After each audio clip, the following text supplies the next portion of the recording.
Hey yo, you're from the Neighborhood Quarter Guy here, and I'm doing this update video today because this weekend is Arizona Game On Expo. It's taking place at the Mesa Convention Center from the 28th to the 30th. So, if you're in the Phoenix area and you're interested in game conventions, you might want to pop in there. You might see me, who knows?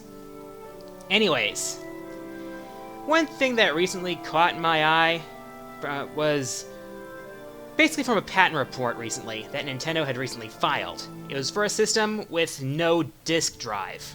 Now, some people are thinking that this might be the NX. I don't know. I don't know if anything will actually come out of it, but I could see a few things coming out of this. One, Nintendo possibly going back to cartridge-based systems. Now, I don't know if there would actually be a market for that, but well, with solid-state drives becoming more capacity and kind of less expensive, I'm wondering if that's a possibility. Another possibility might be just be a digital-only system, which, if they do that, that would be, in my opinion anyway, a mistake. Despite the fact that digital downloading is becoming more and more common, a lot of gamers still seem to have attachment for physical media from what I understand. At least, well, I could be wrong, I've been wrong before, but the way I see it, going digital only may hurt Nintendo if this is indeed the NX. What would especially hurt Nintendo is, and this is probably the least likely possibility of them all, is that if this system becomes like a streaming box for something else. But, who knows? For all we know, nothing might end up coming out of this. Kind of like the vitality sensor, that quality of life thing. Whatever happened to that quality of life thing? It's just kind of died out. I don't know. If you hear any thunder out there, please excuse that. There's a storm going on right now. Anyways, as far as updates are concerned, for those of you who are watching and probably saw my top 10 things I hate in video games, if you enjoyed it, that's wonderful. Thank you. That countdown was fun to write, fun to edit, not so much fun to find footage for. Makes me glad I have a capture device. Yeah, I had to record specific instances of footage myself, for example, time running out, or getting pinned against an obstacle in a auto-scrolling stage. I actually had fun doing, well, I had fun doing the conversation with myself, though. Anyways, recently, well, okay, also, I am not planning, like I said, I am not planning to do a countdown for September. All of my countdown making resources right now are being focused towards Castlevania month. I've got a lot of my script for the first countdown of that for that month. Almost good. I've got a good amount of that done so far. Hopefully, I'll be able to get all the countdowns done and out by the end of the month. Hopefully. So, look forward to that. I'll try to continue my normal schedule of countdown making once that's over. Anyways, recently YouTube Gaming launched, which is basically supposed to be YouTube's answer to Twitch. So, this brings me to my question of the week. Do you think YouTube Gaming has any chance against Twitch? As always, leave your answers in the comments below. I'll pick my favorite answers and feature them in next week's episode. Here are last week's winners.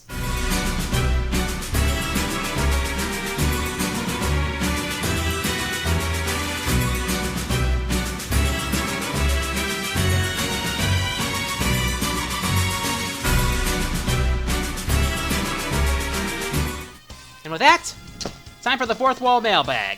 Reminder, if you want to ask me a question for the Fourth Wall Mailbag, go to my channel if you are on a PC, Mac, or Linux machine.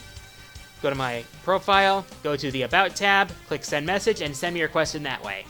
I'll pick my favorite questions and answer them on next week's episode. First question today comes from Metal Sonic, who asks, favorite QG reacts you have done so far? I would have to say it would have to be my reaction to Execution Lawful Good. It was a rather interesting and very funny piece to react to, though I had to adjust the audio because reasons. It was a fun, rather thought-provoking video, kind of funny in places as well. I have to admit, I kind of like British humor. And I like how they handle the production values of this video.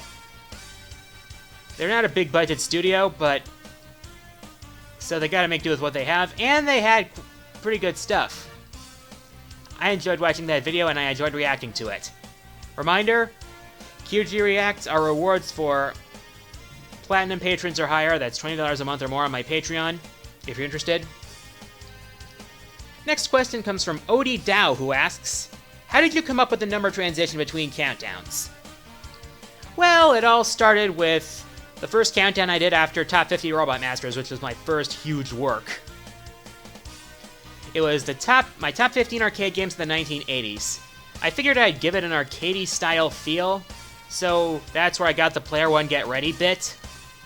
As for the sound effects for the transitions, I used it from the JoJo's Bizarre Adventure arcade game, and it wasn't until Vampires that I decided to add the silhouettes. And once I got Magic's Movie Edit Pro 2015 Plus, I decided to spice up, to give a little more visual effect to the transitions by using the motion. So yeah, I think that transition has gone rather well, if you ask me. And at least a few people agree with me. Next question comes from Gavion the Goggle Chew, who asks, do you watch Kill la Kill? Let me tell you two important pieces of information. One, I've gotten to episode 7 so far. 2, the show is weird as hell. Yeah, it's not a show for the overly prude, that to be sure. It is definitely not safe for work, but it's definitely an interesting anime. And the music is catchy as hell. The second opening theme, Ambiguous, is probably one of my favorite J-pop songs right now. It's like, I can't get it out of my head. It's just so catchy and it's just so fun to listen to. I'm probably gonna watch the rest of it in due time. And probably watch other anime as well that I have yet to see, and that my friends keep begging me to see, like Full Metal Alchemist and Gurren Lagann. Next question comes from the Cyber Okami, who asks, what is your favorite ProJared review? Well, as far as ProJared's reviews go, I'd have to say it was the Highlight review. It was one of the first I saw, and it was definitely one of the funniest, and it can be some of ProJared's most memorable quotes regarding bees and trees and dragons and fairies and all that. It was definitely funny. It's what got me into ProJared's reviews in the first place. Though I always loved his 1-minute reviews, especially the Sonic Boom one. Final question of the week comes from Tyreek George, who asks, do you like Steven Universe?